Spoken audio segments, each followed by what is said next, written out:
Bismillahirrahmanirrahim. Assalamualaikum warahmatullahi wabarakatuh. Perkenalkan, saya Yulia Nurwidi Astuti, NPM 2021911064. Saya dari kelas B. Di sini saya akan menyimpulkan materi tentang pendidikan jasmani dan pendidikan olahraga untuk memenuhi tugas manajemen pendidikan jasmani. Pendidikan jasmani pada hakikatnya adalah proses pendidikan yang memanfaatkan aktivitas fisik dan kesehatan untuk menghasilkan perubahan holistik dalam kualitas individu, baik dalam hal fisik, mental, dan emosional.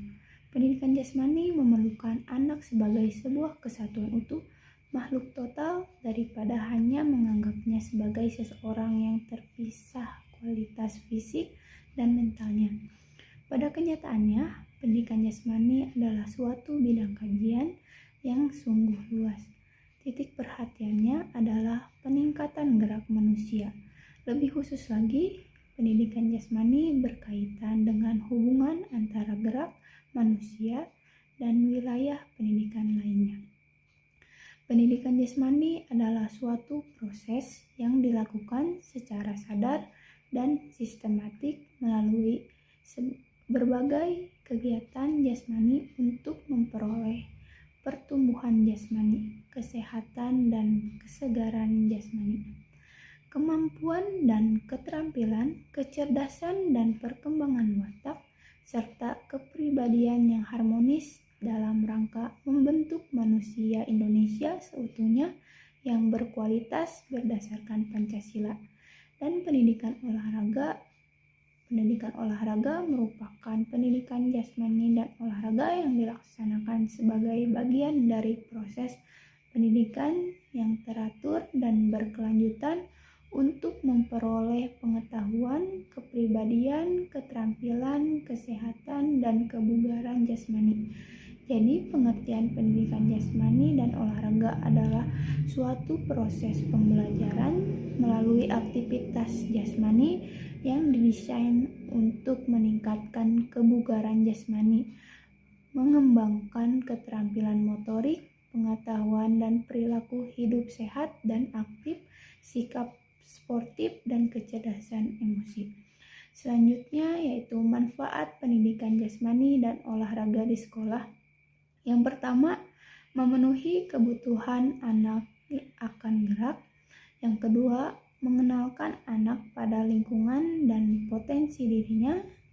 Yang ketiga, menanamkan dasar-dasar keterampilan yang berguna.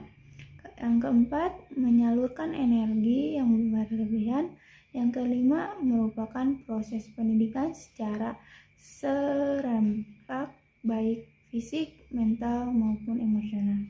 Ada 3 aspek yang membedakan antara pendidikan jasmani dengan olahraga, antara lain: pertama, tujuan pendidikan jasmani disesuaikan dengan tujuan pendidikan yang menyangkut perkembangan seluruh pribadi anak didik, sedangkan tujuan olahraga adalah mengacu pada proses ujuk laku motorik setinggi-tingginya untuk dapat memenangkan dalam pertandingan. Yang kedua, isi pembelajaran dalam pendidikan jasmani disesuaikan dengan tingkat kemampuan anak didik.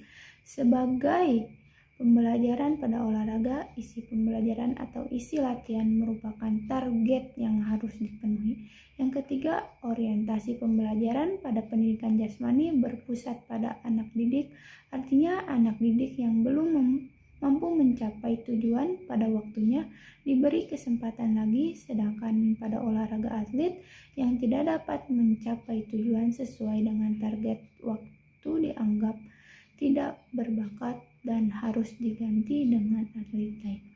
Selanjutnya yaitu dasar-dasar pemikiran pendidikan jasmani dan olahraga.